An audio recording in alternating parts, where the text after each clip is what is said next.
I, Lee Mayani Kinyanjui, being appointed a Cabinet Secretary of Kenya, do swear that I will at all times be faithful to the Republic of Kenya, that I will obey, respect, and uphold this Constitution of Kenya and all other laws of the Republic, that I will well and truly serve the people and the Republic of Kenya in the office of Cabinet Secretary, that I undertake to hold my office as Cabinet Secretary with honor and dignity, that I will be a true and faithful counselor to the President for the good management of the public affairs of the Republic of Kenya, that I will not divulge directly or indirectly such matters as shall come to my knowledge in the discharge of my duties and committed to my secrecy, except as may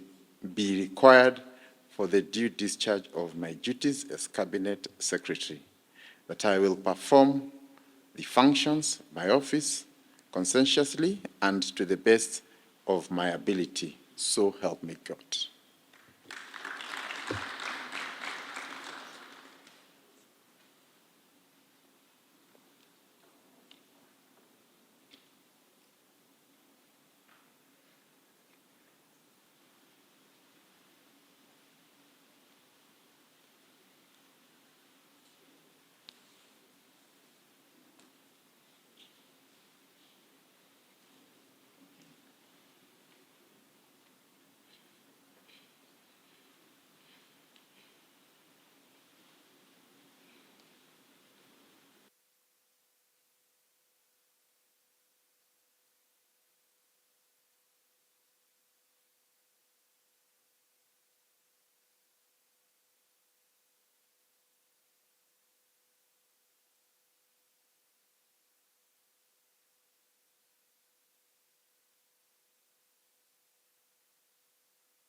I, Mutahi Kagwe, being appointed a Cabinet Secretary of Kenya, do swear that I will at all times be faithful to the Republic of Kenya, that I will obey, respect, and uphold this Constitution of Kenya and all other laws of the Republic, that I will well and truly serve the people and the Republic of Kenya in the office of Cabinet Secretary, that I undertake to hold my office as Cabinet Secretary with honor and dignity, and that I will be a true and faithful counselor to the President for the good management of the public affairs of the Republic of Kenya, that I will not divulge directly or indirectly such matters as shall come to my knowledge in the discharge of my duties and committed to my secrecy, except as may be required for the due discharge of my duties as Cabinet Secretary, and that I will perform the functions of my office conscientiously and to the best of my ability. So help me God.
I, William Kabagogitau, being appointed a Cabinet Secretary of Kenya, do swear that I will at all times be faithful to the Republic of Kenya, that I will obey, respect, and uphold this Constitution of Kenya and all other laws of the Republic, that I will well be truly serve the people of the Republic of Kenya in the office of Cabinet Secretary, that I undertake to hold my office as Cabinet Secretary with honor and dignity, that I will be true and faithful counselor to the President for the good management of the public affairs of the Republic of Kenya, that I will not divulge directly or indirectly such matters as shall come to my knowledge in discharge of my duties, and committed to my secrecy, except as may be required for the due discharge of my duties as Cabinet Secretary, that I will perform the functions of my office conscientiously and to the best of my ability, so help me God.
I will also be looking for your leadership in making sure that we conclude the 200 plus markets that we are building around the country, and working with devolved units, which fortunately you have been an executive in one of them, to make sure that our farmers have access to decent spaces for them to carry out their business.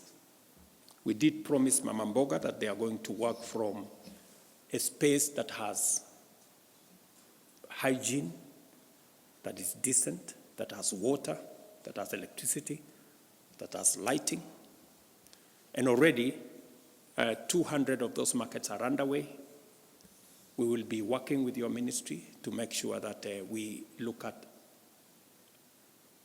making sure that that market ecosystem reaches as many of our producers as possible. I will also be looking for your leadership in matters to do with processing of what the Ministry of Agriculture and Livestock will be producing. You're aware, working with counties, we have 47 county aggregation and industrial parks. There is already a conversation between Government of Kenya and Government of India on how to equip those county aggregation and industrial parks and to establish common user facilities that will enable farmers and producers access to processing capabilities, value addition capabilities in that ecosystem. So there will be a full entry for you on how those will come into force. I will also be looking forward to you providing leadership on our special economic zones.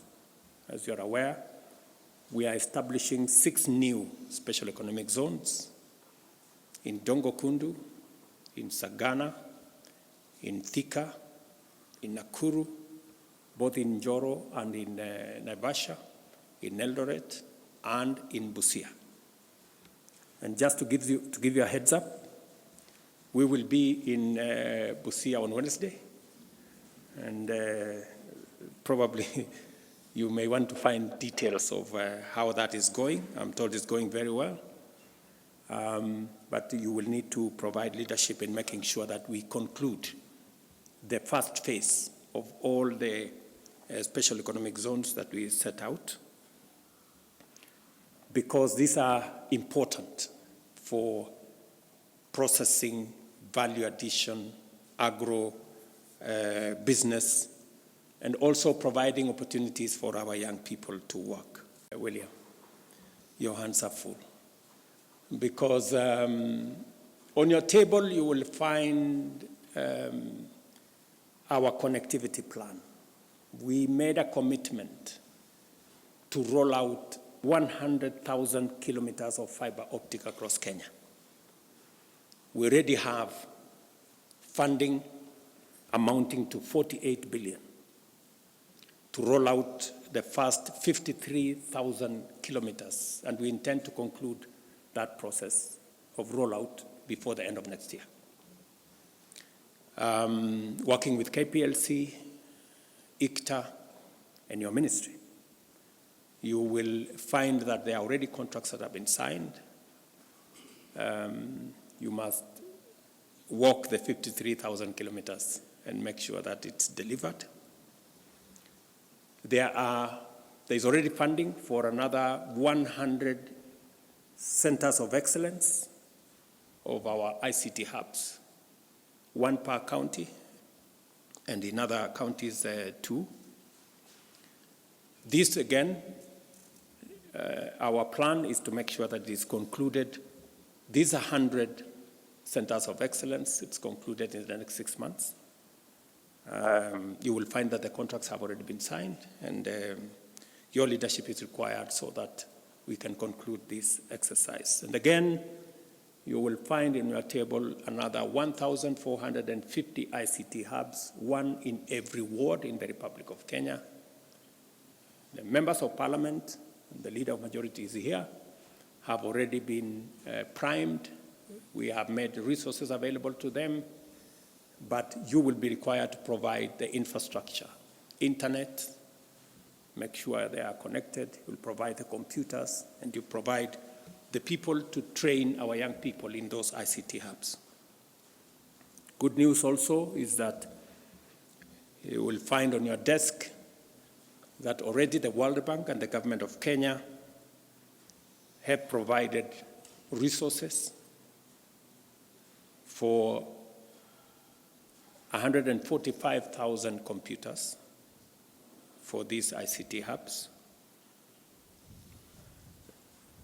Communication Authority is providing the first 10,000 resources for the first 10,000. The World Bank is going to provide resources for 50,000 computers. And of course, the government of Kenya is going to provide resources for the balance. I will be looking to working with you to make sure that we conclude all these arrangements. If there are any loose ends to be tied,